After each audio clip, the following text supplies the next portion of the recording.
Namo tassa bhagavato Recording in arahato progress. samma sambuddhassa. Namo tassa bhagavato arahato samma sambuddhassa. Namo tassa bhagavato arahato samma sambuddhassa. Good morning, everyone. So today, actually, in our Paramatta lesson, today will be the last lecture. Because so far we have discussed almost all the aspects related to the ultimacy as mentioned or advocated in the Theravada tradition. Today we will be discussing about certain two methods that we should keep in our mind while we explain or understand the reality according to the Theravada tradition, which is also very imperative or very important in understanding the teachings. Because when we talk about Theravada, it's one of the most conspicuous features of this tradition is that it advocates about the momentariness, the momentary existence of the realities has been clearly advocated. The momentariness of the consciousness and the mental factors, and also the material clusters.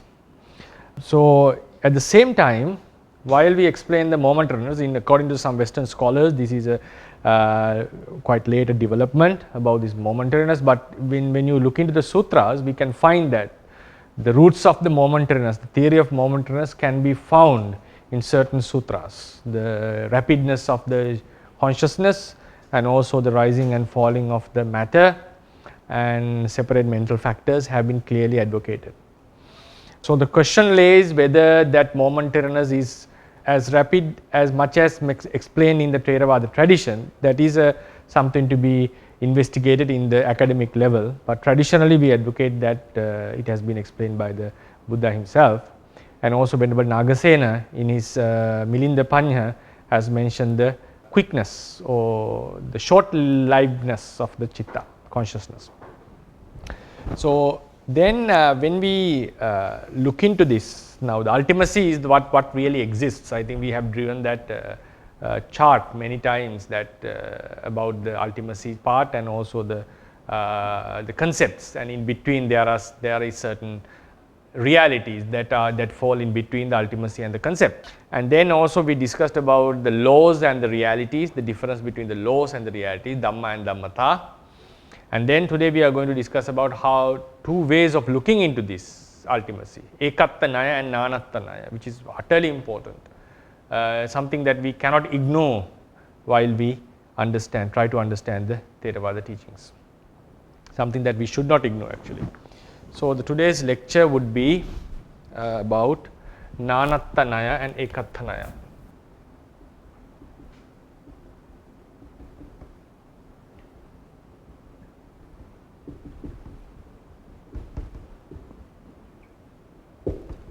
Nanattanaya and ekattanaya. So Naya is normally a method, but in this sense we just focus on this theory only on the Nanatta and Ekatta.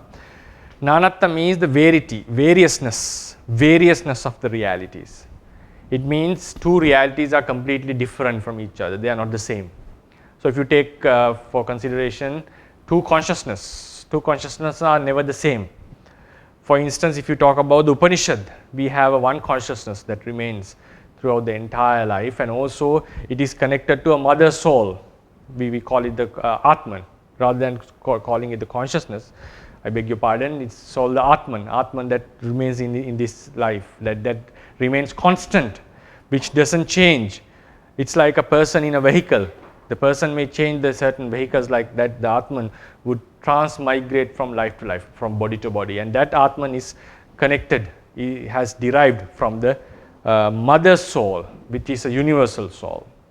So likewise, in some traditions they advocated about Atman, and some mentioned that the consciousness would remain a constant, permanent as a one reality, maybe throughout the entire life or throughout the entire samsara. But in Buddhism, we advocate about a generation of consciousnesses, not a one consciousness. I would use the word consciousnesses because even Bhikkhu Bodhi has used that, but normally in English we don't use it as in a plural sense, because in Buddhism which is a special philosophy, it advocates about various consciousness. So we would use the word consciousnesses. So it's a generation of consciousnesses. So it's not one consciousness that remains into the entire life. For instance, if you look into a sound and look into hear a sound and then look at a certain visible object, both the actions or the knowings have been done by two different consciousness, not the same consciousness.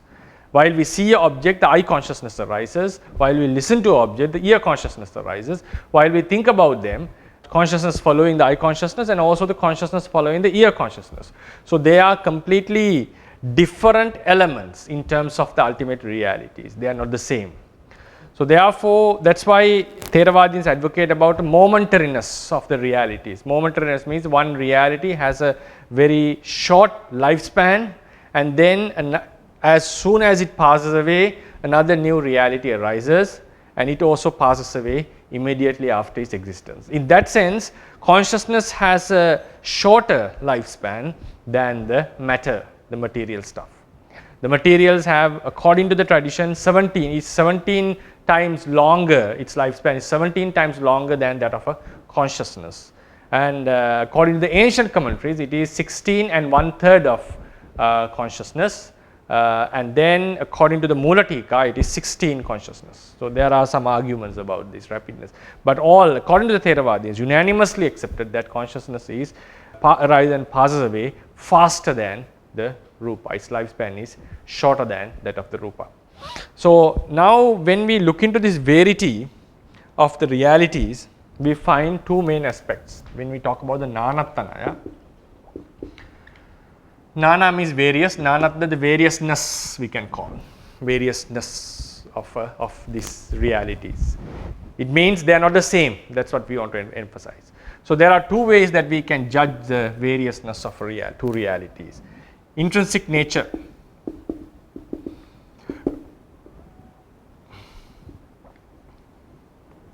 In terms of intrinsic nature, we think about consciousness and if we think about the consciousness and the matter, or the mentality and matter, mentality always focuses on a certain object, cognizes the object, while the matter doesn't have such an attribute. It is not aware of a certain thing. It's just the material quality, the hardness, Patavi is just hardness. But consciousness is aware of a certain object. We call it knowing an object, knowing an arammana gahana we call, knowing an arammana, being aware of an arammana. So likewise, consciousness and matter, or mentalities and matter, are completely two different elements in terms of their intrinsic nature. So therefore, when we look into the intrinsic nature, we can find Nama and Rupa are completely two different entities. Nama is different from Rupa. They are not the same. Right? They are not the same. They have two different attributes. Then we look into now we also know that the Nama arises in clusters, also the Rupa arises, so as the Rupas arise in clusters. Even though they arise in the same cluster, different mental elements possess different intrinsic natures, characteristics. For instance, the consciousness has the attribute of knowing an object, delimiting the object from others and focusing on it. At the same time, the contact makes it touches the object in a mental manner. Feeling tastes the flavor of the object. Perception recognizes the object. So recognizing and focusing are two different things. So likewise, even within one mental cluster,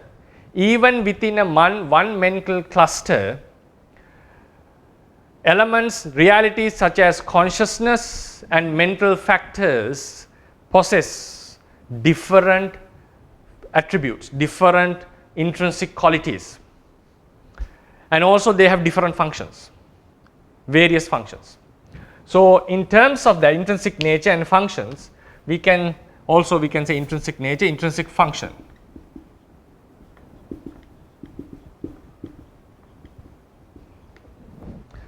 So in that manner, in that sense, when we take about two chetasikas, two different chetasikas, for instance, chetasikas mentalities, we call mentalities. So we have one consciousness plus 52 chetasikas. They are different from each other.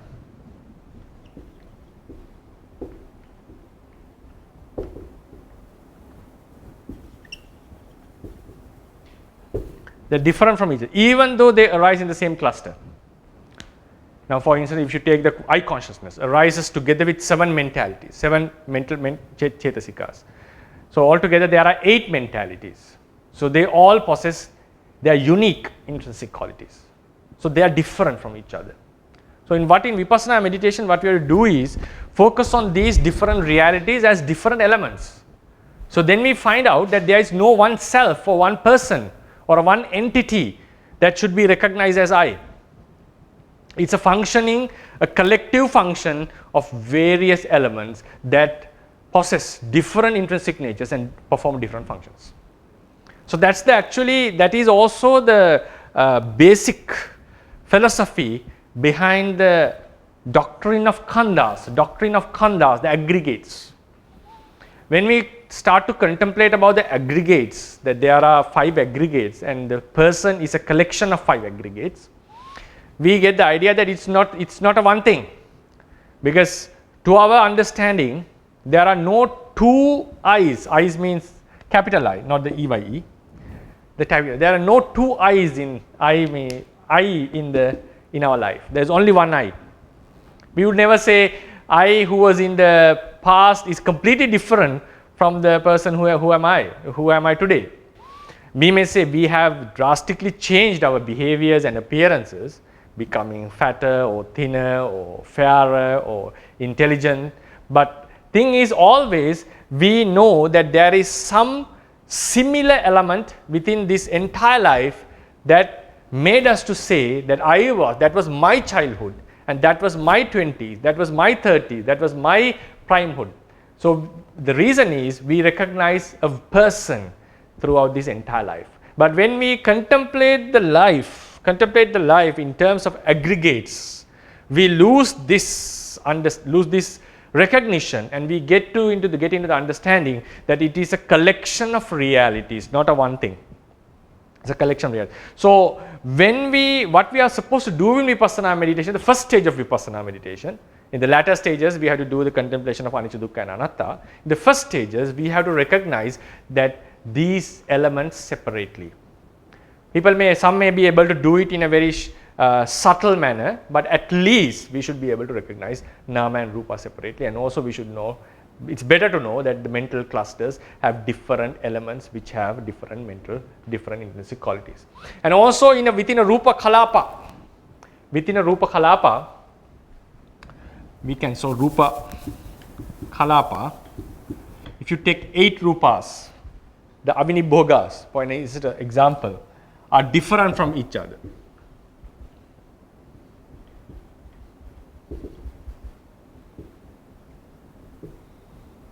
They are different in the sense because now intrinsic natures, the patavi is hardness. Hardness is the quality that doesn't allow another material thing to go through it, or which becomes the surface for another thing to rest upon. And cohesion is the apo, which sticks all the material stuff at one location, or which combines 2 rupa kalapas with each other. And also the tejo, the heat or the coldness, then the vayo, the bolting or the pushing nature. They have completely different attributes within themselves. So they are different from each other. So even within a one mental cluster or a one material cluster, the realities are different. In terms of what? In terms of the intrinsic nature and in terms of their intrinsic function. That is the first way to understand the variousness, nanata, of realities. Then the second aspect to understand the variousness is the various arisings. Various arisings. Now in the first place we discussed about realities in terms of their unique intrinsic natures. In terms of their unique intrinsic natures. Realities possess their own intrinsic nature. But now think about two consciousness. According to Buddhism, consciousness is not constant throughout the entire life. One conscious, now in some doctrines, consciousness would be like this.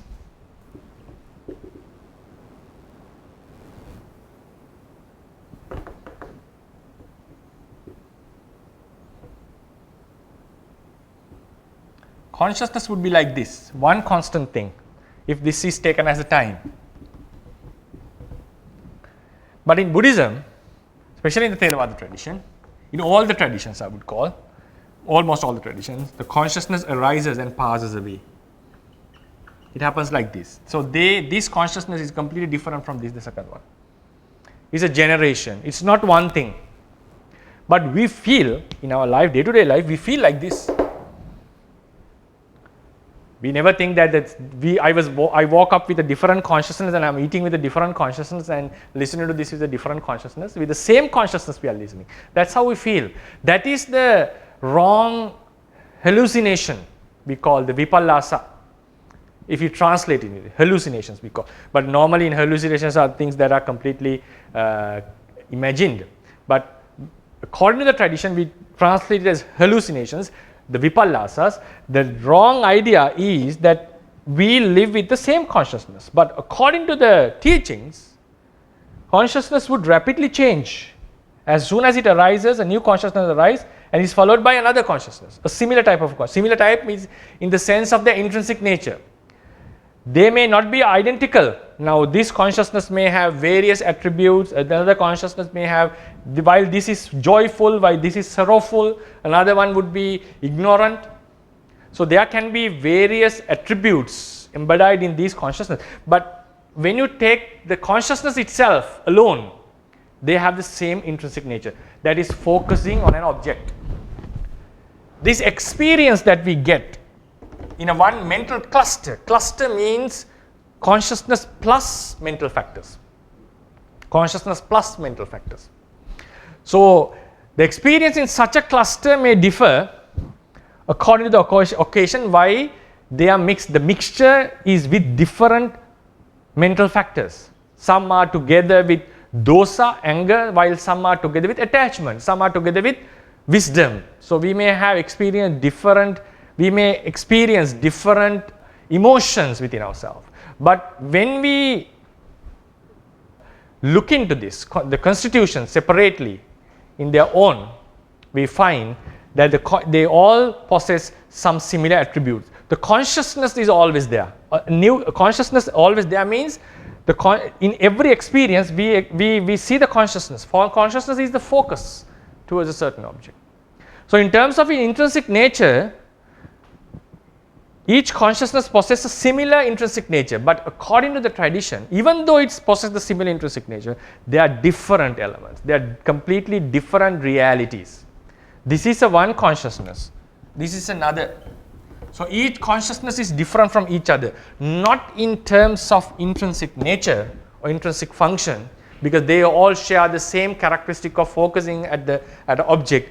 They are different because they have various arisings. They arise one after another. So this arising of this consciousness is different from this arising. So they have different arisings in terms of time. They follow one after another. So therefore, if even two realities share the same intrinsic nature, in terms of their different arisings, they should be considered as different elements, different realities. So that is another way of looking into this. Then we take the rupa. Rupas also arise in clusters. Rupas arise in clusters. But if you think about one person, one consciousness, there is only one consciousness at a time. One consciousness at a time. But in terms of rupas, there are various rupas at the same time. Rupa kalapas if we talk. One may appear and last for 17 mind moments and pass away. While it's still alive, another rupa may arise and pass away after 17 mind moments. So these rupas, now for instance, if you take the Patavi here, hardness. All the kalapas has patavi. Patavi has the same intrinsic nature of hardness, not allowing another object to go through its space. So they share the same intrinsic nature, they share the same functions, but they are different from their arising, they have different arisings. So this patavi, for example, if you take 1, 2, 3, 4, the fourth patavi is different from the first because they arose in different times. Second patavi and first patavi are different from each other because they arose locally in different locations, in spaces. So when you think about the arising, we have to either think temporal or local. Local is in terms of space. When two rupa kalapas arise in two different locations, we have to say, even though these rupas possess similar attributes, like patavi in this kalapa is similar to the patavi in another kalapa, they arose in different locations, so they have different arisings. A rupa kalapa followed by another kalapa, they have temporal differences in their arising. Their timing is different. So likewise, even a reality possesses, two realities possess the same intrinsic nature or share the same functions. They are different from each other in terms of their arising, either temporally or locally. Now if we think about the consciousness of two people, now there cannot be, according to the tradition, two consciousness at the same time. Even the Western philosophers who are great thinkers based on science, some would say that there can be only one conscious experience at a time. Even they have listened to a lecture or a discussion by a philosopher, Western philosopher. He suggests that attributes of consciousness, there has to be one consciousness at a time, and also it rapidly changes. There have to be new experiences.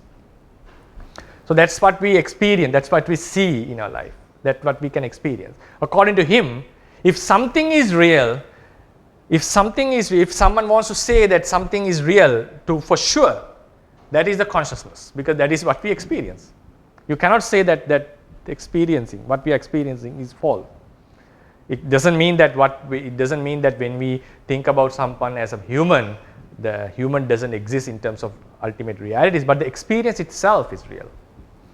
So therefore, now one person has one consciousness at a time, but different people may also have consciousness at the same time.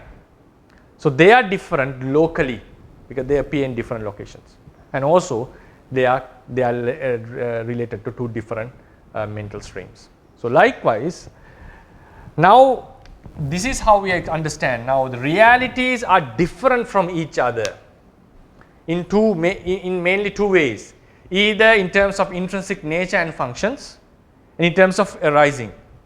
If I sum up what we have discussed so far, nama and rupa collectively as two groups are completely different from each other in terms of their intrinsic nature and intrinsic functioning. That is something that we have to understand in Vipassana meditation. Then even you go into the clusters, one mental cluster, within it, mentalities are different from each other because they possess different intrinsic natures and different functions. Even within one cluster of rupa kalapa, rupas share different intrinsic natures and functions. And then two different elements, like the two consciousnesses which share the same intrinsic nature and the functioning, are different from each other in terms of their arising, because they arose temporally one after another in different times. And even the rupas in two different rupa kalapas do share the same intrinsic nature, but they are different because they have different arising in different locations. So likewise, according to the tradition, all the realities,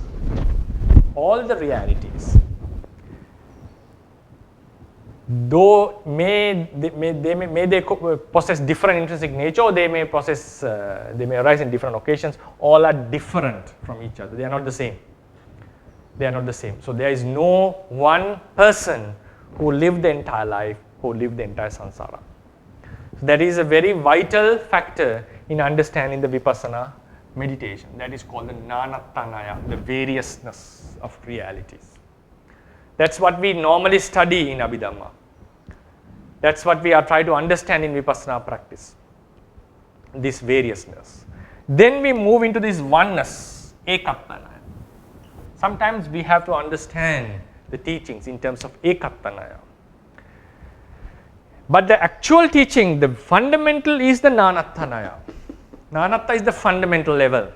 Ekatta is one way of understanding based on some characteristics. Like, for instance, various realities exist together.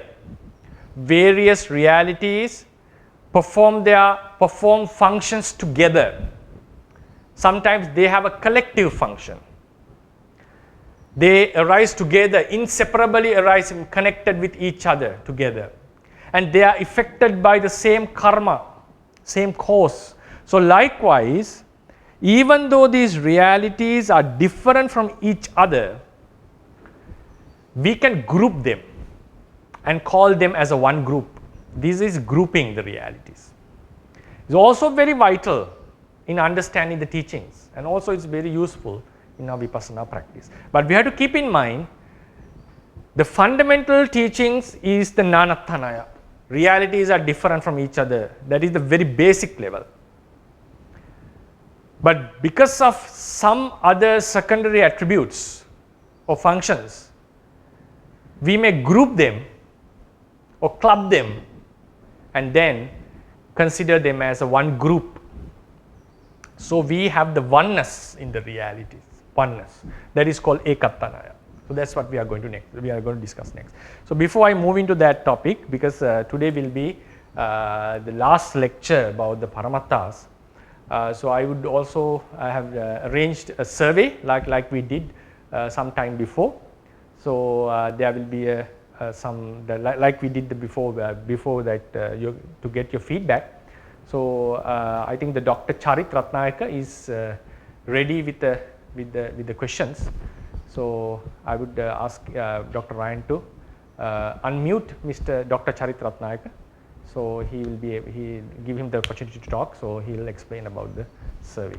Yeah, just for a few minutes before we go to the next topic. Okay, I can see some of you have already completed the survey. That's good. We are getting the responses. Swanika sir, did you want to quickly give everyone an update about the Rupa courses that you have mentioned? Yeah. So now we will be finishing the Paramatta course today. And then when we study the Theravada tradition, our course is actually aiming at the Vipassana teachings at the end. But to understand the Vipassana, we have to have a very basic, solid understanding about what is Rupa and what is Nama and what is causality, especially the karma and so forth. So it's a huge, long-term course that we have already started. So we have, I think we have successfully done the Paramatta lectures. So the next topic that I would be selecting is the Rupa. So I have done it in Sinhalese, and it took something about 70 lectures to complete that, the entire thing what the Theravada tradition says. So I have decided to continue these lectures, but it may take some time. So we have divided all are done by our Institute of Theravada. So we have divided into semesters. So there will be 2 semesters for the year, one semester lengthening 4 months from December to 1st of December till the 31st of March, then 1st of June till 30th of September. So the Rupa course would take 3 semesters, which the bulk is quite large. But why we have taken such a huge bulk is that when we go into the Vipassana teachings as advocated in the Theravada tradition, as advocated by the ancient Theravada tradition, it is very necessary that we have a good understanding about this matter. So that's what the questions would she mentioned about the 3 courses for Rupa, 1, 2 and 3 that would run for 3 semesters. And then I'll embark on the teachings of the Nama later, and then move on to the causality and the karma then move on to the eradication of defilements, and then finally we go into the plunge into the meditation, especially the Vipassana meditation. I will be focusing mainly. If there is any time, I will be also focusing on samatha. It depends on the schedules that we have personally. Otherwise, this course is aiming toward the Vipassana tradition. That's what the questions mentioned about the 3 courses about the Rupa. And those courses will be done twice a week, Saturday and Sunday. Yeah, same time. Ekattanaya.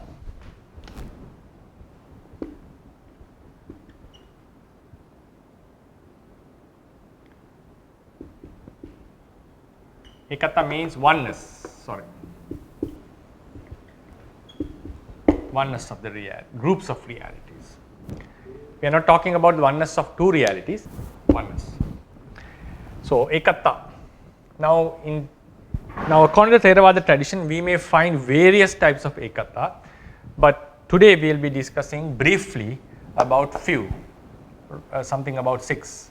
Bhavekata,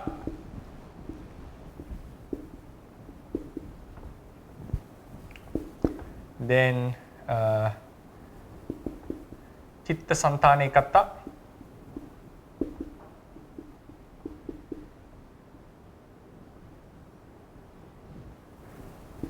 Rupa Santanekata,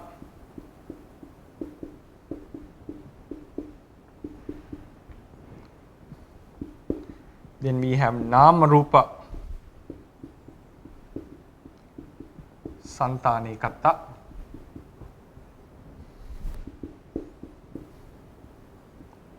Kammekata and Kalapekata. These are the 6 types of Ekata that personally I recognize in the Theravada tradition. There are a few more that we can find if we go into deep studies.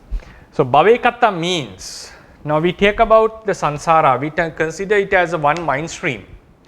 But thing is, now if we take about, now it's vital, very vital that when we understand the teachings, mentalities and materiality arise one after another in a stream, but at the same time we are born into different lives.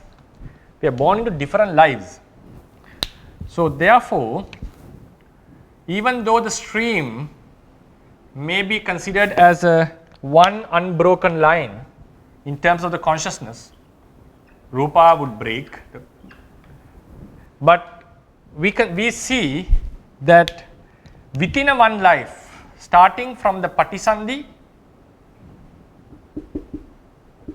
Chuti, death, Patisandhi, Chuti, the rebirth and the death. So within one Patisandhi and Chuti, we see a oneness. What is this oneness? Mainly, one life is a product of a one karma. One karma. If we take this as one karma number 1, this life is a product of the one karma. This karma produces the Patisandhi consciousness and also consciousness called Bhavanga, the life continuum, which doesn't let the mind stream to cut off, and also even the last consciousness, and some karma born matter, the matter which is produced by karma that we will discuss in the Rupa chapter. Some material things that are produced by karma are also produced by this karma. So the karma which gave the Patisandhi is a vital factor to this entire life. When the karma which gave the Patisandhi is expired, the life may not continue. Even though there are some other karmas that could support the life, very strong karmas that could support the life or make you live long, when the power of the Patisandhi karma is finished, the entire Nama Rupa stream, so there are Vipaka mentalities, karma born matter, and also there are the Rupa that is brought by food into our bodies, by the weather conditions and other sort of mentalities. Everything stops when the karma which gave the Patisandhi expires. So this karma is not just giving the Patisandhi, It governs the entire life. It governs the entire life. And also according to the Theravada tradition, now the next life is produced by another karma, karma number 2. The next third life is karma number 3. This doesn't mean that everything in the life happens because of karma, no. But the main bloodline of this life is the karma which gave the patisandhi. And also, according to the Theravada tradition, as explained in the Dhammasangani commentary, most of the temperaments in our lives, like angry character, attaching character, a wise person, these charita, the characteristics of a character of a person, is also greatly depending on the karma which gave the rebirth. If the karma which gave the rebirth is, now it's a kusala karma, for instance, it's a kusala karma, but it was done in a mind stream where the lobha was not fully subdued, or where the lobha was not fully suppressed. But it has a lot of wisdom, the dosa was fully suppressed. What happens is, now when the karma was done, for instance, if we think lobha was not suppressed, it doesn't mean the lobha was in the karma, lobha was not suppressed well. If dosa was suppressed and moha was suppressed, it says the person in the new life, that person would be very wise because the moha was suppressed while his karma was done. He would be a easy-going person, like a soft person, not hot-tempered, but he would get attached to things. Lobha is very strong. If that the lobha was suppressed well, dosa was not, moha was suppressed, that person would be attaching wise person, hot-tempered. And if two were not suppressed, this detached person is hot-tempered at the same time, not that much intelligent. So likewise, even though we possess very good attributes in this life, the characteristics of the next life are greatly depending, not completely, greatly depending on the nature of the patisandhi karma. But at the same time, our habits also play a role. The habits that we have practiced. So that's why in some life, the bodhisattva who could even sacrifice his body parts for the welfare of others was acting as a robber, plunderer, or a murderer, sometimes as a playboy in some lives. Why? Because the main reason for the characteristics in a particular life is the karma that gave the rebirth. But at the same time, habits also do play. That's why in some lives, bodhisattva being a chief thief or a plunderer would eventually meet with a good person or meet with a certain incident and completely change himself, because the habits that he has done in the past would support him to come into the better path. So therefore, the habits that we practice are vital, but the main reason, according to the commentary of Dhammasangani, the main reason for the temperaments in a certain person's life, in one life, is the nature of the karma which gave the rebirth. So therefore, the karma completely governs this nama and rupa in this very life. Completely governs. When the karma which gave the rebirth is expired, the life would stop. At the same time, this nama and rupa in a one life, which is governed by one karma, is also given the name within the tradition as Adha Pachupanna.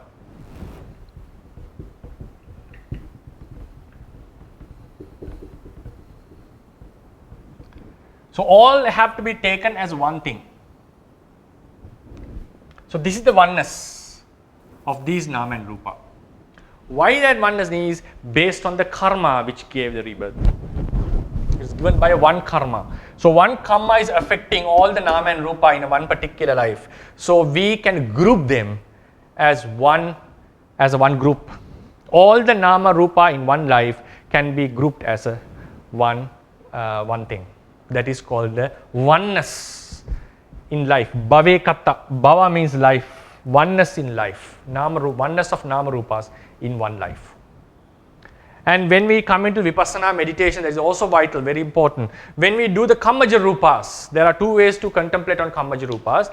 The most advised, the most prominent is, now if you consider about the arising and passing away of Chakku Pasada, the eye sensitivity, what we are supposed to do is contemplate the arising which happened in the mother's womb and the passing away of the generation of eye sensitivities at the moment of death. This is the rising and falling of eye sensitivity. So all the eye sensitivities that happen within this life, enormous amount of eye sensitivities, has to be taken as one thing, one eye sensitivity. That is how the Vipassana tradition, that's why I mentioned the Theravadians have their own way of contemplation. It's a very unique type of Vipassana practice. That's why the knowledge is vital. So that's why all the Nama and Rupa in one life are taken as one, based on the reason that they are affected by one karma. Not only produced by karma, vipaka, some vipaka and some kammaja rupa is produced by that karma. I am talking about affected by that karma. So the arguments is, the reasons are, when the karma is expired, the nama rupa would not sustain anymore, the generation would not sustain, and the characteristics of the temperaments of that life is greatly affected by this nama and rupa. It's very difficult to overcome that, but it is possible with the help of your past habits and also the effort. It's possible to overcome, but it's not easy. And also, when you look into the Chulla Kamma Vibhanga Sutta, Chula Kamma Vibhanga,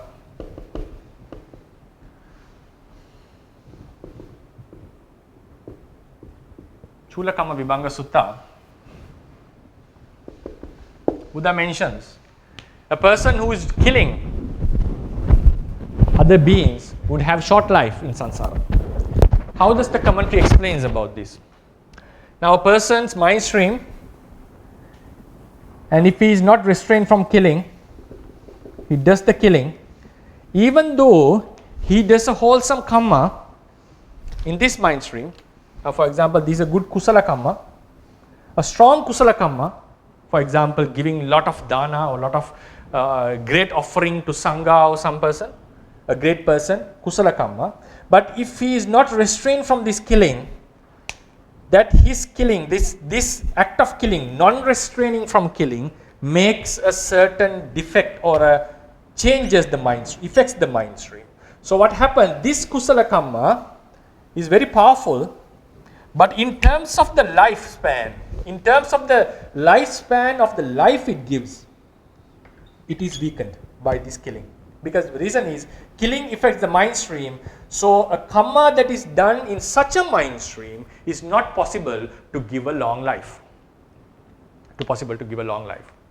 At the same time, if he is restrained from killing, is not killing, a karma that is done, even a small karma that was done, even a small karma that was done in such a mind stream would give him a life that is with a long lifespan. That karma is not able to give him lot of luxuries because it's a small karma, but the ability of that karma to lengthen the lifespan is higher.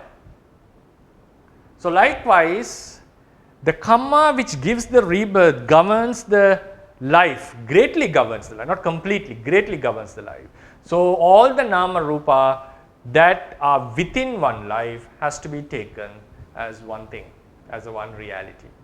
It's grouping. It's not, we are not talking it as a one reality. To be true, we could group them as a one group. That is called Bhavekata. That is the first oneness that we can find within the Theravada tradition. Then we come into Chitta Santanekata. Chitta Santanekata means, now the mind stream of a living being, though it is separated from life to life, as explained in the previous Bhavekata explanation. So these are produced by karma, karma 1, karma 2, karma 3. But still, it's a one mind stream. though we separated the nama and rupa, I'm only focusing on the nama aspect here. Though we separate the nama and rupa based on life, at the same time we also have to recognize that is a one mind stream. Why do we call it one mind stream? The main reason, if a karma was done in this mind stream, regardless of the life, if it is going to give results, it is going to, now there's another mind stream of another being, for instance.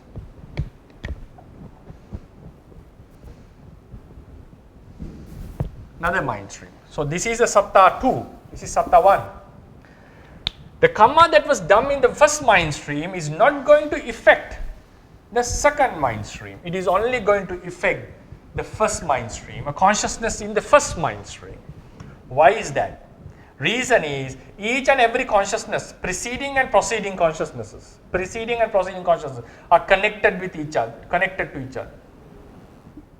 By in terms of anantara and samanantara paccaya forces. We discussed this in the ekacche paccaya sati, some paccaya forces. The previous consciousness suppose the following consciousness. So this connection is there. So they are entirely connected. Even this consciousness which happens after many eons, after the karma was done, is still connected. It's still connected. Why? Each and every consciousness suppose the following consciousness. So though we are able to separate the mind stream into lives, we also need to recognize that it is a one mind stream.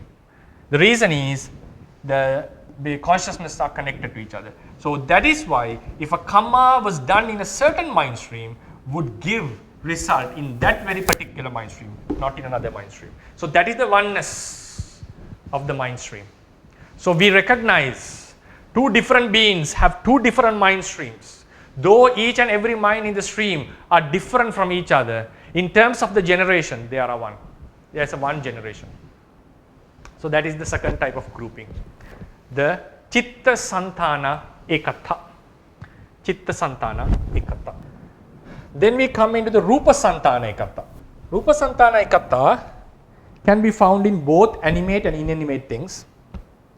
For example, if a seed is planted and a tree appears, after the seed is lost, but still attributes, effects of this seed can be found even in the fruits. Even in the fruits. So this entire Rupa, cluster of Rupa, the body of Rupa, I will be discussing about them in the Rupa chapter. The body of Rupa, the generation of Rupa, the Kalapa of Rupas, and separate Rupas. We have to discuss about them separately. Rupa, Rupa Kalapa, Rupa Sharira, Rupa Santana. So this is a one body of Rupas. So the effects of this seed would affect, even though there is another seed, another tree close by, it's not going to affect this. That's obvious because this is how it is connected. And then when we think, now the reason is, even though this Rupa of the seed is completely gone now, still its effects can be seen. So that is one type of a ekata. And the next thing is, now for instance, if you think, now this is 4 great elements according to the tradition. And we keep another thing close to this, unless if it is attached by like another tree getting attached to it. So it like a host another tree attacking the host. But if you keep another thing like inanimate thing close to it. Now think about 2 Rupa Kalapas in the same body are attached to each other. So that's why it's not easy to take out a Rupa from the tree. But when we think about in the way of all Rupa Kalapas, all are Rupa Kalapas. Here also we have Rupa Kalapas. But the Rupa Kalapas which are close to each other of the tree and the thing can be separated easily. But the 2 Rupa Kalapas which are close to each other, it's not easy to be separated. Why is that? This entire thing this tree acts as a one thing, as a one entity. That's why it's difficult to break the Rupas, the connection of Rupas of this pen. But even though I keep them very closely, it's easy to be separated. So therefore, it's oneness of the rupas are found. And in a human being also, the rupas that came into the body from the parents do effect. They, even though they have already passed away, because we after we come from after the mother's womb, there is no rupas going to come into our body from the mother. But the generation would remain. The new rupas affects all the other rupas. That's why even the utuja rupas that appear in our body are shaped according to our the parents. The main rupas, the bulk of the rupas are coming from the food that we eat. But that rupa is also transformed according to the rupa that came to our body from our parents. So it shows that the rupas do affect this entire body of rupas act as a one thing. So that is called rupa ekata, rupa santana ekata. They have to be taken as a one entity, all the rupas. Then we come into a very, very interesting topic, nama rupa santana ekata.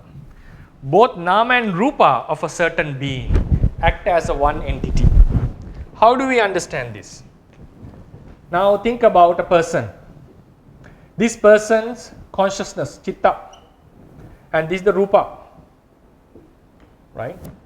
According to the tradition that we will be discussing in the rupa chapter, when someone wants to move the body or lift his hand, first there should be an intention. So based on the intention, a certain element of air would appear in the body and the limbs are moved. We call chitta kriya vayu dhatu. So the chitta, if you want to lift the body, lift the leg for example, chitta appears here, the vayu dhatu has to appear here and the leg will be lifted. There is a spatial gap where the chitta and where the vayu dhatu, where the movement happens. So they are not connected. But think, now there is another person standing here. When we think to lift the leg, what happens if the other person's leg is lifted? It will be a chaos, right? For example, I want to lift my hand, instead of my hand, another person's hand is lifted. That would not happen. Why is that? This nama and rupa are interconnected of a certain being. Nama and rupa of a certain being are interconnected. When I want to move, when the intention here in this body, in this consciousness appears to move the leg, move the hand, a hand of this body would be lifted, not another body. What does it mean? These nama and rupa are connected with each other in one person. So they act as a one unit. And also, now we know that when chitta appears, chitta the rupas appear all around the body. It doesn't appear in the space. It appears in a certain area of the body, like within this area of the body. It means that this is a one unit. It's not only a rupa unit, it's a combination, nama rupa santana. It's a nama rupa santana. So that's why it's also we find the oneness. We find the oneness. Then we come into another quite interesting topic, the karma ekata. Karma ekata, the oneness of the karma. Oneness of the karma. Now think, someone is going to give a dana, offering. Normally when we are giving offering, now if you think about giving a dana to the sangha, it has to be arranged many days, maybe months, that you have to think, you have to collect the money, you have to bring the stuff, do the invitation, invite your friends, arrange the logistics. So there are many things that we have to do. Now think, it may take days, but not all the time we are involved in the dana. We do eat, we use the bathroom, we wash ourselves, we do our personal stuff. We are not completely thinking about the dana all the time, right? So most of the consciousness, if it takes few days, most of the consciousness are unrelated to the dana. Unrelated to the dana. If I draw the related are blue, unrelated are red. So there are gaps between them. But what happens if all were the giving about the dana, the blue ones, they act as a one karma. Even though there are gaps in between, they act as a one karma. If the dana was not given, none of them are able to give a rebirth. There are exceptions, cases in that. We'll discuss on this when we come to the karma chapter. Normally, we would say if the dana is not given, it doesn't become a karma pata. Then, if, for instance, if the dana is given at this moment, all are able to give a rebirth. What does it mean? They all are connected as one. The ring is there's a karma force that remains in the mind stream. It affects. Most importantly, now think about this. In terms of dhamma, now someone is giving a dana. In between, he or she becomes regretful. What happens? The energy of this entire dana would reduce. If he gets doubt about the karma vipaka, the energy would be reduced. Now think, this doubt is related to the dana, regret is related to dana, if this is related to the dana, right? So when we take the dana karma, we have the intentions of giving, we have a regret, a doubt, and then we overcome it, gave it, and completed the dana. What do you think? When we accumulate, when we think about the dhanamaya kusala, the act of dana, do we take these parts, these at the part of the karma? No. These are akusala. This is kusala. Akusala thought can never be the part of the karma. It can affect the karma, it reduces the power of the karma, but it's not the part of a karma. So when we think about the karma, it has to be either kusala or akusala, not mixed. Buddha mentioned in one sutta doing a white and black karma. That is about a person who does both white and good and bad karmas in one life, and when he is born in another life, he may get mixed results due to various karmas. According to the Theravadians, when we name a karma, we name it either as kusala or akusala. Even though there are some akusalas thoughts that occurred related to the karma, still they do not become the part of the karma. They are not a part of the karma. For example, if the person's mind was put down here, like it became lazy or he didn't want to do it, the entire karma becomes sasankarika. If he started with the intention to not to do, and then he thought, okay, I shall do it. Even though he is eagerly doing it later, still the entire karma becomes sasankarika. It affects the entire thing. So there's a oneness in this karma. That is called karma ekata. Karma ekata. And when the karma is completed, these all become capable of giving a rebirth. Right? So that is the karma ekata. Then kalapa ekata, it's quite easy to understand. Now mentalities arise together in clusters. They do have different intrinsic natures, intrinsic functions, but they do perform collective functions, like knowing the object collectively. When I say knowing the object, there are two types of knowing. The knowing done by the consciousness alone, which is not practically happening, the ability of a consciousness to know the object, and the collective knowing done by the mental clusters. That is what is practically happening. So knowing an object is a collective function in practical. And also collectively, when we lift an arm or do a physical or mental or verbal act, a karma, it is done as a collective function. So though they possess different intrinsic natures, they perform collective functions. They have oneness in them. Rupa kalapas, they do share the same space. In a kalapa, though the rupas have different natures, they share the same space.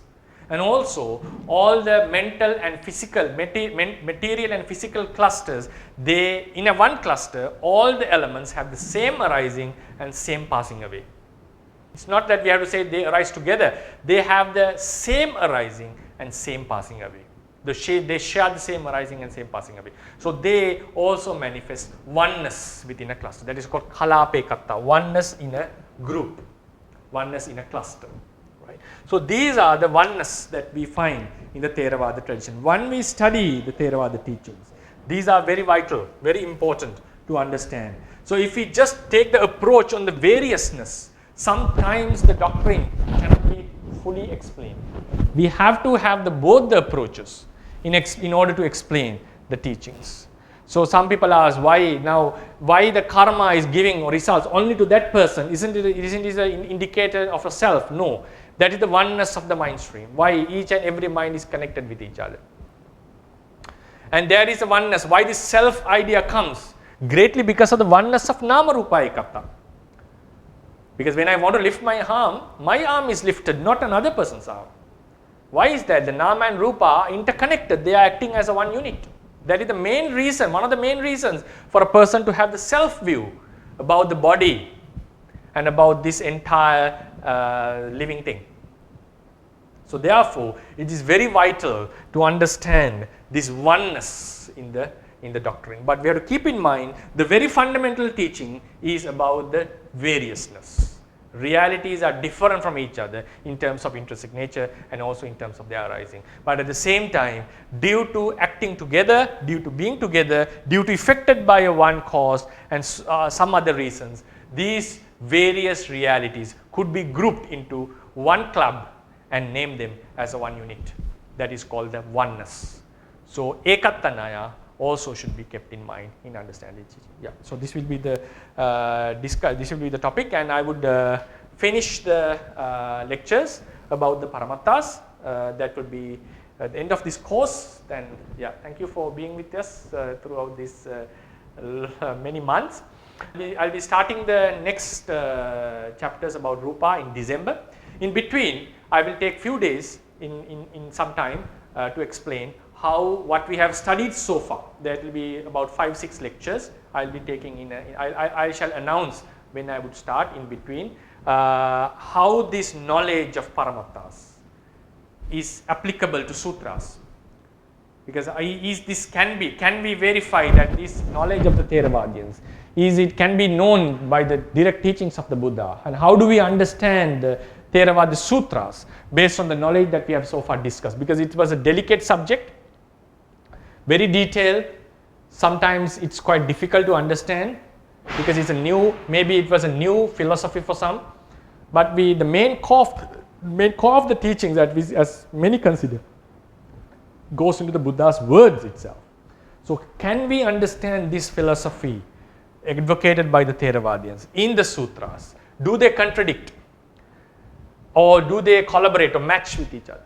So that also will be another 5-6 days about the sutras, how to apply them into the Theravada teachings into sutras and see how should we understand. Yeah, so that will be the lecture, and I open the forum for the discussion. Okay, so hello everyone. If you have any question, you can raise your hand and you can put the question in the chat box and we can help you with that. Hi Bhante, I have one question regarding the Vipassana Meditation. So if we think it that way, then how can we explain the situation, the transplant, because transplant is basically taking an external entity and putting it in somebody else's body, and eventually that external entity is going to belong to that body person as well. So how should we explain that? Yeah, that is also very, very important question. So even now, when we connect it from outside, it is not considered as a part of the body. But when we do the implanting, it also happens with the food that we eat. Now in the Rupa chapter, we will be discussing the most of the Rupas that are in our body are taken from outside, the food. The food is transforming into Utuja. The Utuja Rupa of the food is transforming into the body parts. So as you said, a heart is being transplanted or kidney is being transplanted. So these things happen. So also we have to admit that according to the tradition, when it is inside the body, it is also inside the body, that is considered as a part of the body. Now for example, the undigested food is also considered as ajjata, something that we have to think further. That is a very vital, very important and a valid question you raised. So far to my knowledge, what I see is when it is inside the body, they would consider it as something connected to the body.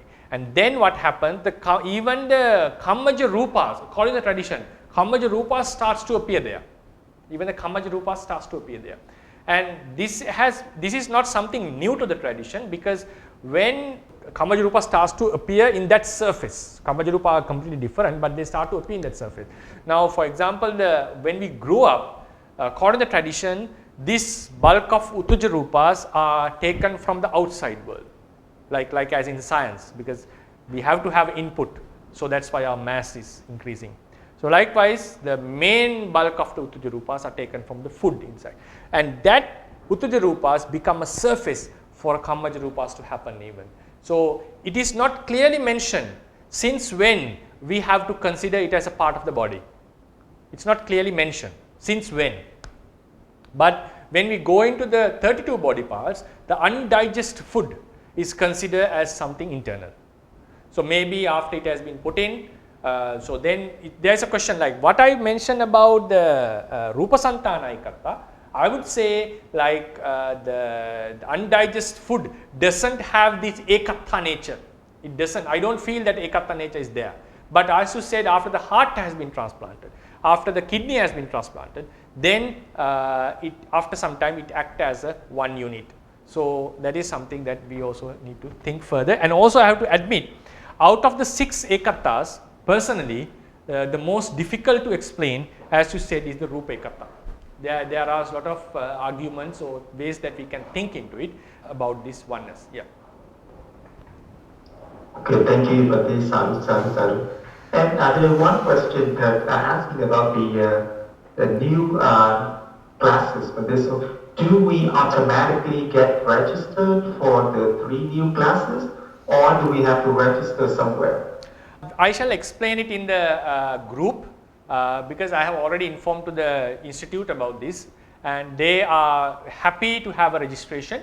Our executive board is happy to have a registration. I will inform you in the Viber and the WhatsApp groups about this process. Okay, thank you. Most probably there will be a registration. Yeah. I see. Please go ahead, Salile Phongyan. Okay, Mandami Bande. Okay, hello, Sally. So before my question, so there's another friend asked, can we get, so after the class, can we get like the e-certificate from the IIT? Yeah, I'll let it know to the executive board. Yeah, we'll see about it. Yeah, sure. Okay. So regarding the Karma Ekata, like you said, when we do the dana, our mind is not always related to the dana. Sometimes we do something else, or maybe unwholesome things. So during the unwholesome time, so how can we control our mind? Sorry, I didn't get you the word during. During the unwholesome time. Unwholesome moment. Oh, right. Yeah. Because for example, if we are going to arrange to the Sangha offering for next month, but we see 1 month, maybe you see few days, maybe I'm getting tired of that or something else. So I have a regret or some unwholesome thoughts. So during that moment, how can we adjust our mind? Yeah, 2 things. One is the positive way of thinking, that always we have to think in a positive manner. That is something, that habit that we have to always use. For example, there's a nice story, and also I'll mention another advice that was given to me by a teacher when I was before our ordination. So one story in the ancient Sri Lanka was, now there was a monk who was very pious, devoted, a young monk, and he found that it is difficult for him to practice the sila. Maybe some virtues were, maybe he had strong lust, or his mind was not very composed, so he was breaking some precepts, and he thought it's better to lead a lay life and practice the 5 precepts and do the merits. So he disrobed with respect, with all the respect to the sila. He disrobed not because he didn't like the monk life, he found it's quite difficult to live. Then he met a very nice lady who was also very devoted to the sasana, and they got married. And they were doing all the, they were giving dana each and every day, but they were very poor because he didn't have any proper occupation as soon as he disrobed. So then, but still they were giving the dana as much as they could. Then in the later on, he worked so hard and he earned a lot of money and he became a very rich person and who was giving lot to the Sangha. But during the early stages, they were living in a hut. So they offered some food to a monk, and monks were very happy with that because they saw how their dedication. Even being poor, they still gave, every day they gave food to the Sangha. But one monk, not that much trained and also quite old, having received this food, found that the food was not very attractive, not very nice. So what happened was, that monk in front of these people, the book says the story, he threw the food and said, who could eat this kind of food? Then what happened, that was a very rude gesture for a monk. It's a very rude gesture that you throw away the food that was offered, insulting that food. But the thing was that there was extreme positivity in that couple. So they thought, they never got angry with the monk. That is the geniusness in the spirituality. That's how a person can be judged, how much genius he is in the spiritual aspect. They thought that how they thought was, oh, these monks are so virtuous and also blessed, meritorious. They have a lot of punya. So they must be receiving a lot of tasty food. So it's true that it's difficult for them to eat. So we should try to give better food. So they worked hard to give more tastier food to the monks. And they accumulated a lot of kusala, but the monk did a very bad karma. That was his bad behavior, that throwing the food that was given by a poor devotee. That was very heartless.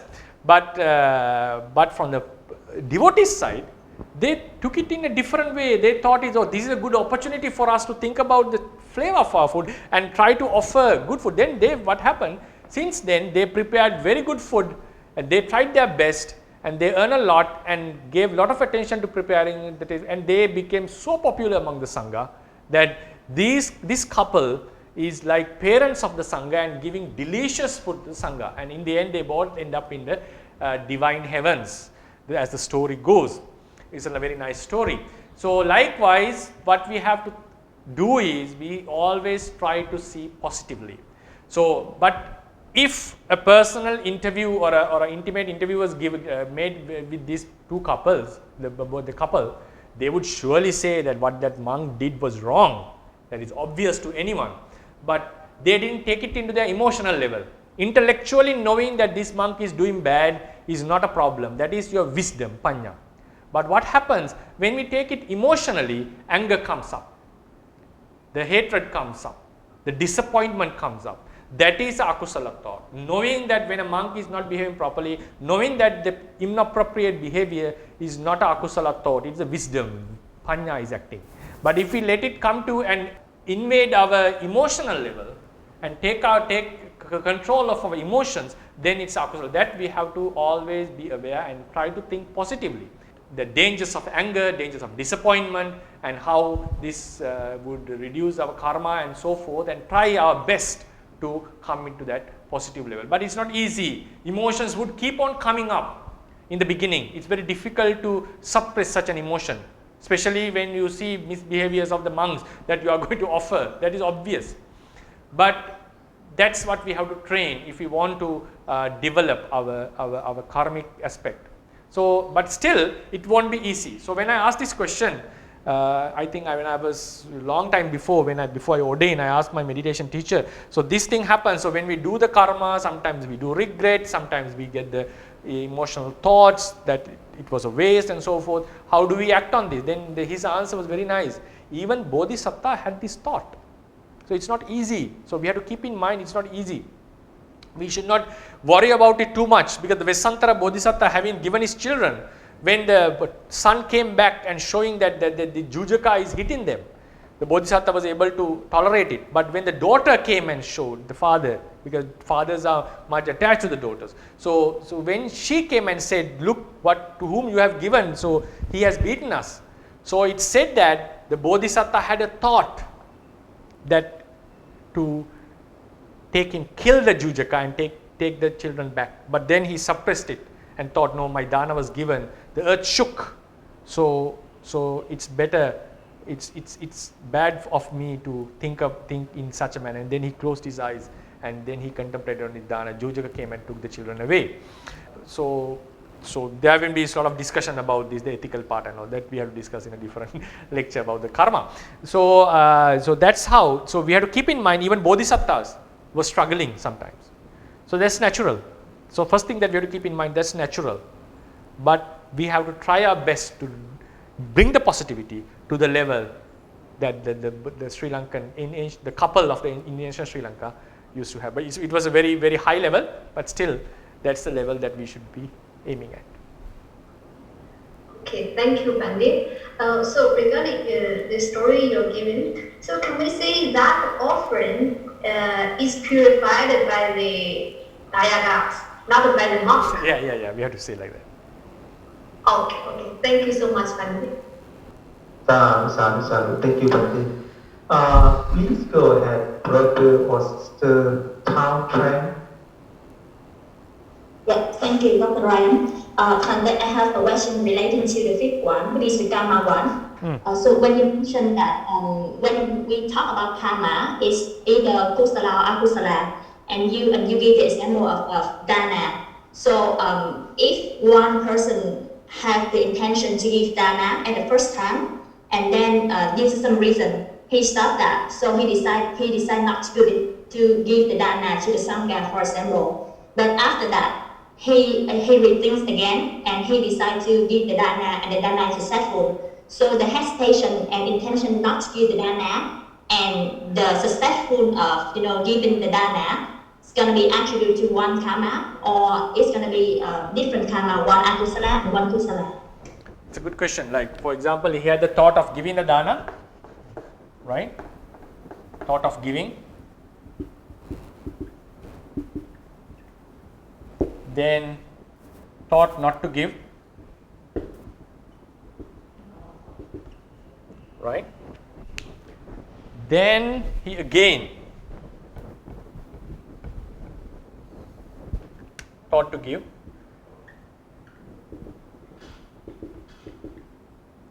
thought giving, and then gives. You are talking about this type of a karma, right? Is it? Am I correct? Yes, sister. Are you talking about this type of a karma? First thought to give, Yes. then not Yes. to give, right? Then thought to give and gives, right? Yes. Right. So then we have to consider whether is it the same dana. For example, we had a good, for example, a chocolate. So wants to offer to the monk. Then thought, no, I would eat it myself. Or maybe you had a chocolate you want to share with your siblings or parents or children, and then thought, no, I would eat it myself instead of giving. Then you know it's better for me to share, and then shares and eat. This is natural. Even among monks, we get this kind of thought. Whether I eat it myself or should I share with my friends, or then sometimes okay, I'll eat it myself. We make all the justifications that I'm hungry or I will be sick or something, and then later on thought, no, it's better to give dana and give. So this is very natural. This is called the sasankharika nature of the mind. So this thought of not giving, either it can be with a wholesome mind or an unwholesome greedy mind, or maybe we are also considering, no, they all have a lot of things, so it's not necessary to give. So maybe it is because of consideration, or maybe it's because of greediness, or maybe because of laziness. Whatever it is, we retards from that act. And if that the same thing is given, right, we don't need to consider about this or either akusala or kusala. What happens is this entire karma becomes sasankarika. Sasankarika means prompted, right? If this thought was not there, it would be a asankarika karma, unprompted karma, which is quite sharp, which is more powerful. But this is not going to affect the duhetuka, tihetuka, 2-root, 3-rootness of the karma. Even the sasankarika karma can give you a 3-root rebirth, a perfect rebirth that facilitates you the attainments. So the sasankarika nature reduces the intensity of the karma, the strength of the karma a bit. So in such cases, now think about the chocolate. Now you ate the chocolate and you are giving another food, then it's a new karma. It's a new karma. If the same dana was given, having retarded, then we have to consider it as a one karma, right? One karma. So these thoughts are not part of the karma. Are not part of the karma. This is the karma, kamma ekata. But this thought had affected the entire karma, and it became sasankarika karma. Yes, it's legitimate. Thank you, Fante. Thank you, Dr. Ryan. Okay, so. Thank you, Pandit. Please go ahead, Dr. Mr. Ananda. The question is, actually I have two questions. Yeah. The first one, again going back to the Rupa Santana Ekata. So when you graft a branch of a tree to another tree, so there you have the different fruits, like for example a mango branch to another mango branch.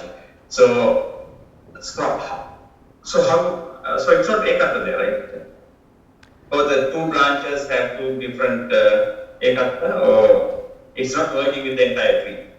Yeah, then in such cases, if the two branches are given two different types of fruits, should be two ekatas, right? But still there is a one type of ekata because they act as one tree. Now, when we come to the Rupa chapter, we would call like within our physical body, we take as one cell. It is a one unit, and also the entire body is acting as a one unit. So one cell is different from each other. So there is a ekata in that particular cell, and the entire body is acting as a one unit. So there is another ekata. So when it comes to Rupa ekata, which is very difficult to explain, as I mentioned before, we find various ekatas according to the largeness of the body. Okay. The second question on the now karma and habits. So actually habits are also kind of karma, right? Because you have to have the mindful thoughts to create those habits. Yeah, correct. Habits are karmas. Habits are karmas, in simple words. Habits are karmas, but why did you differentiate the two? That's it's also a very good thing. Now, it is true that when person is not an arahant, right? All habits, all his acts, javana acts, not each and every consciousness, all the javana acts become karma because of the latent craving and ignorance. So habits, so we have karma, acts, right? Karmas can also be called habits, right? Habits means the acts in some sense. If we do it regularly, it becomes a habit. So what happens is, when we talk about in terms of a karma, this karma is producing vipaka and kammaja rupa. These are aspect of karma. Maybe in this life or maybe in a future life. In this life only vipaka, in future life vipaka and kammaja rupa, and also supporting, disturbing, sometimes destructing the functions of karma. But at the same time, this particular karma itself, because we have done the karma, this karma helps the mind streams to do a similar karma. Our mind tends to do the similar karma. So the karma affects the mind stream as resulting. At the same time, the karma affects the mind streams in a habitual manner. So that's why a person who has given dana, having the habit of offering, regularly, whenever he sees a poor person, the thoughts of offering comes up. That is not the karmic aspect of that act, it's the habitual aspect. So this is called karma pachaya.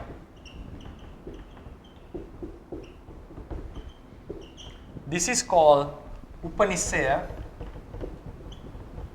pachaya. That similar type of acts, the mind tends to focus or fall into similar type of acts, and this become intensified. That is called asevana pachaya. Asevana Paccaya in the Suttanta way, not in the Abhidhamma as explained in the Patthana, because Asevana is found in one stream. In Abhidhamma and mainly in Suttanta, I would call Suttanta way, Asevana can be found in various mind streams. It become intensified.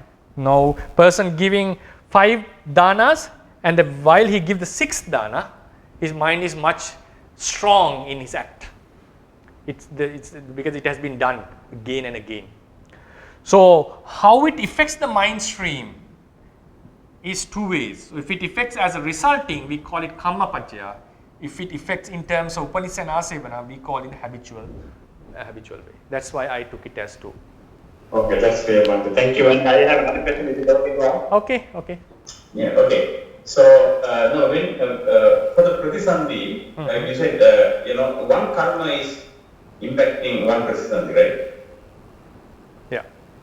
Did you say that, Bhante? Yeah, one karma is giving a one pratisandhi and in the entire life, yeah. Yeah. So, how can it actually, now when you say one karma, so it has to be a very, very powerful karma, right? Like basically that decides the jati, like, whether it's a human or an animal and things like that. So, now if you want to, for example, in the next slide you want to, we want to be born as a human again, for example. So, is there a way that we plan that? The best thing is, how can we distinguish that, that particular one, how one can plan or think that way? Or it is just random karma? That's it. Now, thing is, according to the life we'll be born in, the karma has to have a certain strength. Karma has to have a certain strength. It's like a karma that is strong enough to give a human birth would not give a divine birth. That is the one thing. So the strength has to be there. For example, if the strength is now, some karmas can give the birth, even the 6th divine realm is a very strong karma. So in such cases, we may be able to determine to be born in a lower realm. Instead of being in the 6th realm, it's better to be born in the 4th realm if you want to meet the Bodhisattva, the Mittaya Bodhisattva. That's the realm that most of the stories say the people were aspiring to be born into, because they wanted to have a discussion with the Bodhisattva himself. So therefore, if the karma is with the relevant force, we have to go into Sankhara Sutta. Buddha mentions about he wishes to be born as a Brahmin, wishes to be born as a divine being, wishes to be born as a Khattiya or a king. It may happen if the strength of the karma is enough and the vacancy is there. For example, 2 people wishing to be the Sakka at the same time, it is not going to happen, only one is going to be born there, because the vacancy should be there. And if the vacancy is there for some certain lives, then it may happen. So the best thing is, according to the tradition, you do the good karmas, but the thing is, how to judge the strength of the karma, it is beyond our capacity according to the Theravadians. Only the Buddha could know that. Buddha could know that how strong this. Now, for example, 5 people get together and kill a cow. So they have 5 different levels of karmas, because they have different temperament. The level of anger, the level of intense interest, all are different. So it says one may be born in the hell, one may be born in the Peta world, one may be born in the animal realm, and sometimes all may be born in the same realm. That is also possible. So now it says the Buddha had a very special knowledge called Kamma Vipaka Jnana, that is second jnana of the Dasabala jnanas, the 10 powers. Now looking into such a collective act, he is able to say what is the power of each individual's karma and where their destination would be if this karma gives the rebirth. So that is one of his powers. I am not sure whether the Agga Savakas or the great Arahants have such a power. To a certain level they do have, to a certain level, as explained by Venerable Anuruddha in the Samyutta Nikaya, he do possess this knowledge. I don't know to which level. Then to be safe, what we have to do is to make a wish. If we want to be a human, till I attain the rebirth, the nirvana, may I be born as a human and encounter the good dhamma and the good friends and so forth. So that is taken by the Sankhara Sutra. So Bhante, at that time, so that that particular wish is the karmic impact for the next birth, or it impacts it impacts the karma. I will be discussing about this, the phenomenon of wish and phenomenon of craving to the next rebirth. I will be discussing this in the Rupa chapter briefly. When it comes to the Kamma chapter, I will be giving a complete entire explanation on this, how the wish and the craving could affect the next rebirth, affect the Kamma.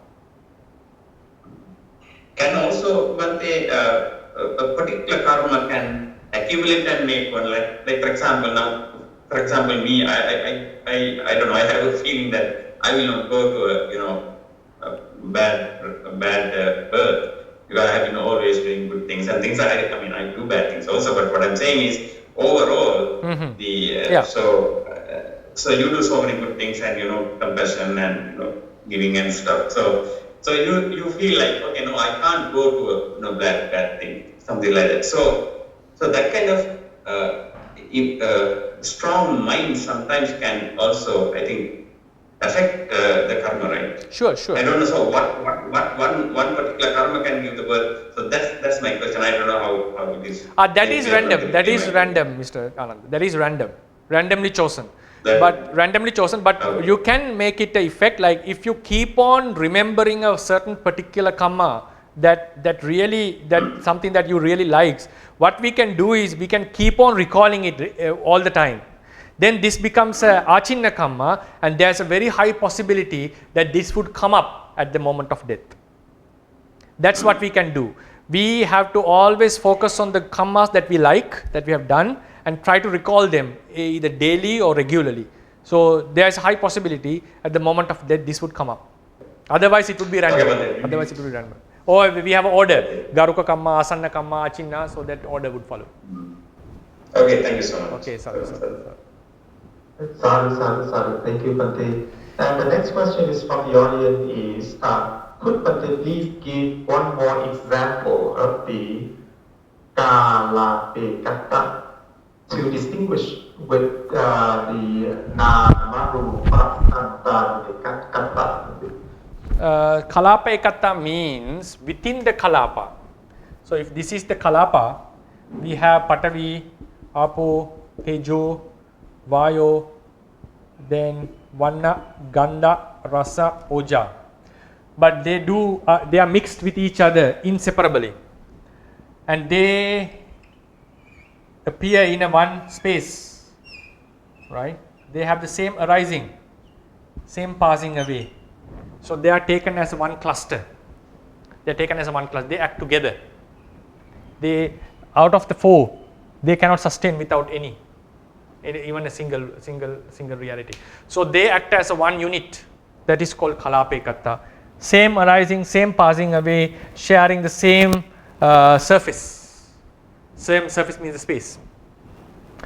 Then when we come into the Chitta and Chetasika, they act together. They have separate qualities with them, but collectively they focus at an object. They do physical, mental and verbal acts. Karmas, they accumulate karma. When to accumulate a karma, all have to come together. It's not only Chetana. Chetana is the forerunner in that karmas, doing karmas. In the mental cluster, the Chitta would be the forerunner in act of cognizing, but in doing the acts, Chetana would be the forerunner. So, but still they act together to perform the act. So that is their oneness. And also they have the same arising, same passing away. We don't say the arising of Passa is different from the arising of Vedana. Passa and Vedana have the same arising. That is their oneness, recognizing the tradition. So this was not about the Namarupa Santana Ekata. Namarupa Santana Ekata means now Nama and Rupa, this is Nama for example, when Nama and Rupa. So the Nama has the intention to lift the leg or hand. So when the intention comes up, Rupa arises here. So what is this link? They are locally different places. But because of this intention, Vayodhatu arises. So it means this system is interconnected. It's a one system. This Nama is not able to produce Rupa here. No. in another body. Only produces here. So there is a link or connection between Nama and Rupa in one body. That is called Nama Rupa Ekata. They are acting as a one unit. Here, Rupa itself acting as a one unit in this unit. Here, in this mental cluster. In this mental cluster. So they are different approaches. So when I say Kalapa Ekata, only please focus only on the Kalapa and how they act together. Only on the cluster, mental cluster, how they act together. Nama Rupa Ekata, we are not talking about relationship with these two. This is one explanation, Kalapa Ekata, Rupa Kalapa Ekata. I would have mentioned it. Rupa Kalapa Ekata is twofold. Rupa Kalapa Ekata and Nama Kalapa Ekata. They are different, not the same. Right? So actually it's better to say it's a one and two separate. Nama Rupa Ekata is we are talking about them combined. We cannot separate them because Chitta Santana Ekata, the mind stream, Rupa Santana Ekata is the Rupa. Nama Rupa Santana Ekata means how they are acting together as a one unit. This is the main reason, one of the main reasons for self-view. Why is that? Our body acts according to our will, according to our wish, because they are connected. So this is very important to understand, to get rid of the self-view. Here, it's not about Nama. It's a very good question. It's not about Nama Rupa problem. Nama Kalapa is separately having a oneness. Rupa Kalapa has a separate oneness. They are two things. But I use the same to show that Kalapa Ekata to reduce the number. Otherwise, I would have said Rupa Kalapa Ekata and Nama Kalapa Ekata. I hope it was clear. Okay, thank you, Bante. Sadhu, sadhu, sadhu. Please go ahead, Sister Kim Won. Okay. Good morning. Good morning, Bante. Good morning. I know of 3 cases of heart transplant patients who took on the personality of the deceased patients or deceased who died. So one of them was a Asian boy who was needed in a heart transplant, and the heart was coming from an African American in the United States, but the boy was living in Montreal. So what was interesting is he was speaking French, but when the heart transplant was finished, he just had this tendency to only want to speak English. He doesn't want to study French at all. In fact, you have a choice in school to do that. And so he chose English. In addition to that, he tends to dance to rap music, which is not so French. So that's one case. The other is a woman who had a successful transplant, and she's vegetarian, but then she became a lover of hamburger. And so what had happened is, my question is, and there's another case also. In those cases, are the patients actually taking on the karma or the habits of the previous disease? So it's another very practical, quick question, and practically something that we see. Like after the transplant, we see some special habits, right? Is it what you mean, right? That yeah. habits yes. of the real owner of the organs, right? Yes, that's right. Which before they didn't have a life. Yeah. So when we talk about the habits, right? So we say that character temperaments.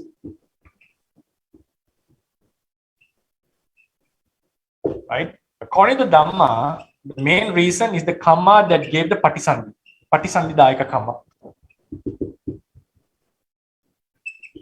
That is the main reason. And also, we do possess some physical stuff from the parents that is genetical. From the genetics, genes that we get something. So it does affect. For example, according to the tradition, it says when certain elements of the body are in balance, sometimes the mind gets imbalanced. There is a certain, according to as the Theravadians recognize, a certain part of the bile gets completely out of control, out of the equilibrium. The person may get insane, becomes mad. So the rupa greatly affects the body. And the genes of the parents, sometimes we know that scientifically, certain genes and the certain neurons do affect certain mental attributes. So when genetically such things are transformed from life to from parents, they do have such an effect. And also we have to keep in mind, according to the tradition, Theravada, the consciousness also affects the body. Consciousness also affects the body. Especially heart is greatly affected by the consciousness. So then when these body parts that had genetical effects from the parents and also affected by the owner's consciousness are planted in another person's body, that rupa could affect the person's mind. It's like if this was the owner, right? Owner's karma, parents' genes do affect its rupa, and his consciousness also affects his rupa. Then what happened? Not complete now, some parts can be affected. Then when a part of his rupa is given to another, now rupa can affect consciousness as well. Genes and karma also affect the consciousness. So it's a very complicated combination. Now when the part of the rupa is given to another person's body, right, the second person, the receiver, that rupa, the receiver has consciousness.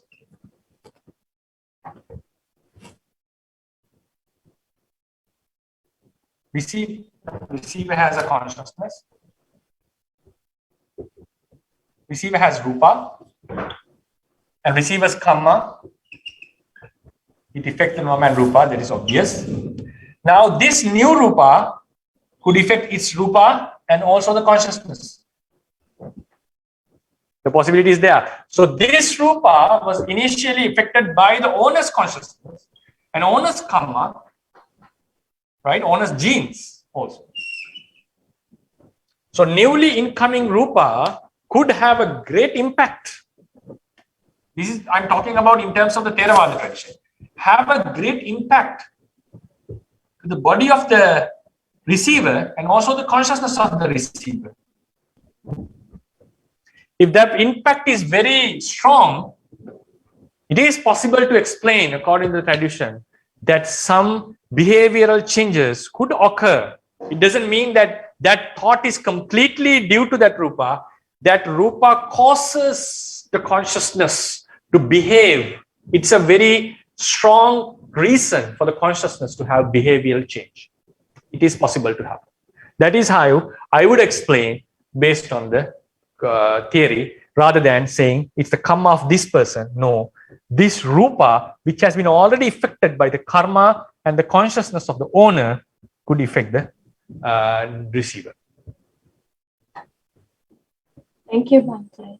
Sadhu, sadhu. Okay, sadhu, sadhu, sadhu, Bhante. There is one more question and one more hand, Bhante. Are you going to take them, Bhante? Yeah, it's the last two then. We'll continue. Oh, okay, Bhante. So the question, I think maybe the question is short.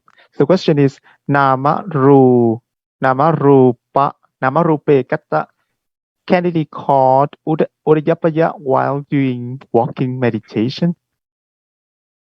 Nama Rupa Ekata connected to Udayavaya meditation. Yes, we can. We have to have that, but it's now knowing the Nama Rupa Ekata, we know how Nama is connected with Rupa.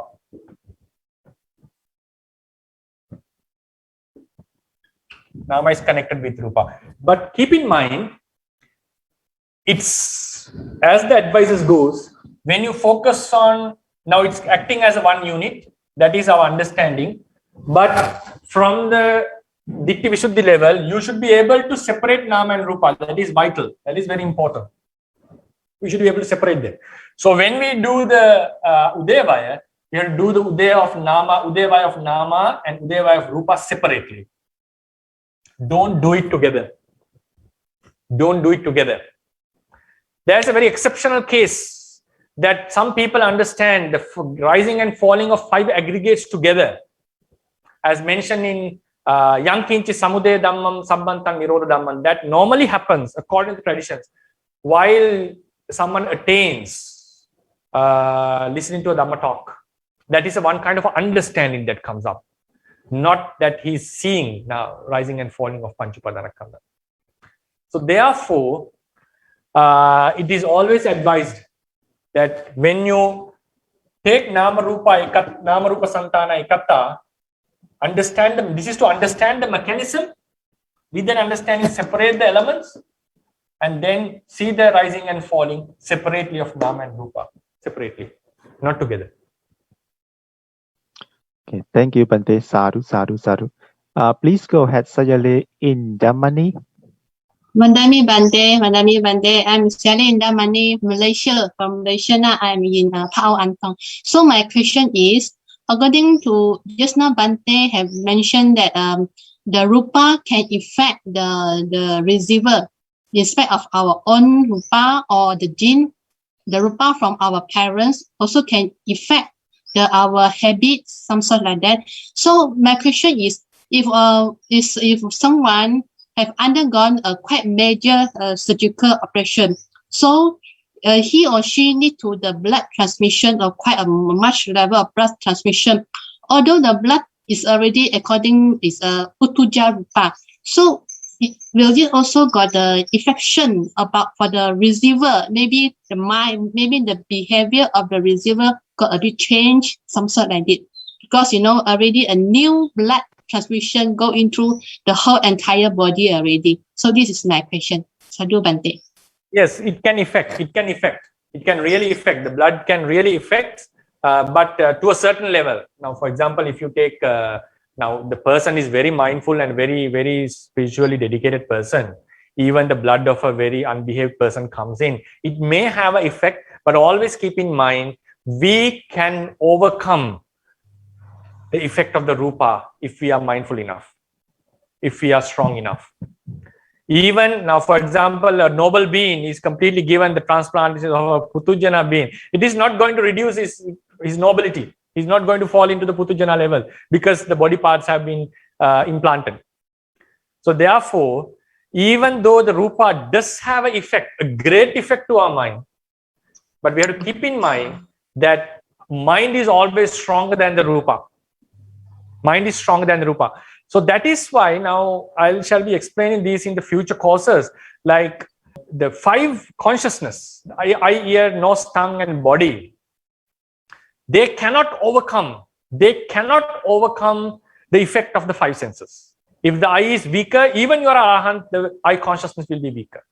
If the ear has deteriorated, the ear consciousness will not hear the sound properly. You cannot overcome that. They are weak consciousness. But why? So they are called Indriyas. The 5 faculties are called Indriya. They completely keep the domain over their control. This domain of seeing, domain of hearing. But why? The heart base is not considered as an Indriya. It does affect the mind. Heart base affects the mind. If the heart base is weak, mind becomes weaker. If the heart base is pure, the mind is more brighter. But still, if the person is very highly spiritually disciplined or dedicated, or has reached higher levels, he is able to overcome this. That's why even at the very, very torturing level, physical torturing level, Arahants or some beings will be able to maintain their mindfulness, maintain their spiritual qualities despite the effect of the body. So therefore, it can affect according to the tradition, and it would affect, and there are a lot of examples that it has affected.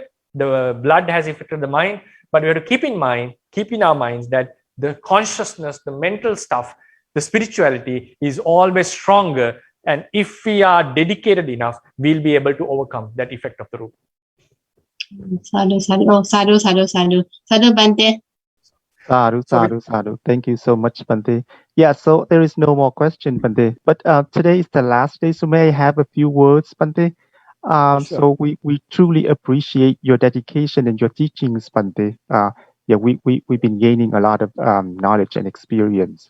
So, and then if during the course of the classes and the lecturing, if we have said anything or thought anything bad or inappropriate toward you, Bante, please forgive us, Bante.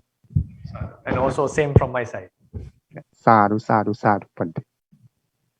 And thank you very much. It was a nice series, nice course, and I really enjoyed it, discussing about the aspects of Theravada tradition. I hope you all also enjoyed and gained some knowledge. And I'll be hopefully starting another course on about how to connect this knowledge to the sutras. And I'll inform it in the Viber group and the WhatsApp group. If someone has not joined it, please join. Sayali Punyachari would help you to join there.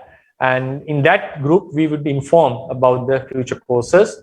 There'll be 5 to 6, maybe 6, 7 lectures about the sutras.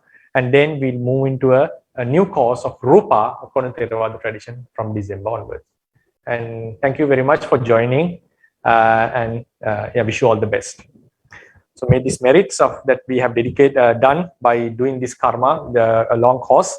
Also, we have to explain that there was a lot of support given by a lot of devotees, especially from Dr. Anjani Gamage and also some devotees from Katana, Mr. Premalal and so forth, and also Mr. Bandara, who supported with all the logistics to this. And also we have special thanks should be given to Venerable Nagita, Bante Nagita, who did a lot of dedication in filming, recording, and also editing and uploading the videos, and also Venerable Sangaratana, who did all the moderations and preparations before the classes. And also special thanks should be given to Venerable Samatasila Bante, who facilitated us in another monastery, previous monastery in Katana, and who gave us all the support to do the course. And also the ones who have provided with the data and also internet connections, we all recall them. And also all the deities, devas who supported us this course, and also our past deceased relatives, may all they enjoy this merit and find the great blissful nirvana. And also whoever joined and listened to the Dhamma talks, and myself and all the ones who supported, we wish that all of us will be able to attain the nirvana, the greatest bliss, by this great merit of studying, discussing, teaching, and learning Dhamma. Sadhu, sadhu, sadhu. So may this merit also be a reason for the prolongation of the Buddha's discourse. Buddha sasanang chirantik tatu, Buddha sasanang chirantik tatu, Buddha sasanang chirantik tatu, sadhu, sadhu, sadhu. And also special thanks to Dr. Ryan and also Sayali Punyachari for moderating and also doing all the support that was necessary for this course. Special thanks should be given to them also. Thank you very much. I should also remind the Indonesian group for that, who provided us with the Zoom account with all the facilities, Zoom account which can facilitate 500 people. Yeah. Thank you very much for that.